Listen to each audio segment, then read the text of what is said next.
Hi, welcome to the Thrifty Stitcher Guide to Winding on a Bobbin.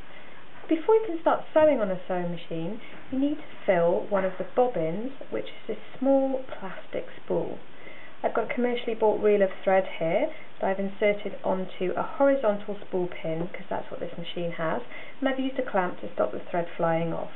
My thread is fed behind this thread guide.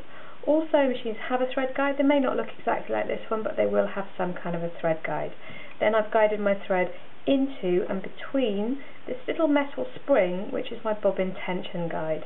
Tension is very important when we wind on our bobbin. We want to make sure that the underneath thread looks as taut as the top thread. I'm just going to take the end of my thread, wrap that a little bit around the middle of my spool just to make sure that it winds properly, and then ensuring that it's turning clockwise, I pop this onto my bobbin spool pin here, click that to the right to engage the winding mechanism, pop my foot on the pedal, and you can see it begins winding. Now if you take a look at the thread coming off of the spool here, you'll see that it's flipping around and looks quite loose, but the thread coming out of the springs is still really taut. This ensures that the bobbin is wound on at tension and we'll get no problems with our sewing. I only want to fill this a little bit like half full. Don't fill it if you're only going to do a small job.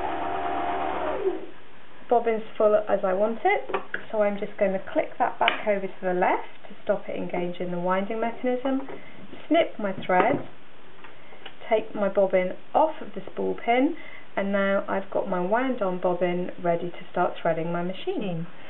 This type of machine is a top loading machine, which means the bobbin is going to be inserted on the top here. I can open the case by clipping that little black spring, and then removing the clear bobbin case cover. I'm going to put that to one side. Taking my bobbin, I'm going to let it form a letter P, which means my thread is coming off the left hand side and the bobbin is turning anti-clockwise. All top loader machines go in like this.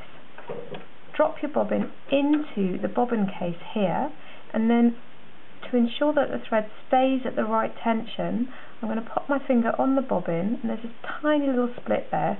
I'm going to take the thread, pull it into that split and slide it to the left hand side. There's another little spring in there, and that's going to keep that thread nice and taut. And now I'm ready to thread the top of my machine.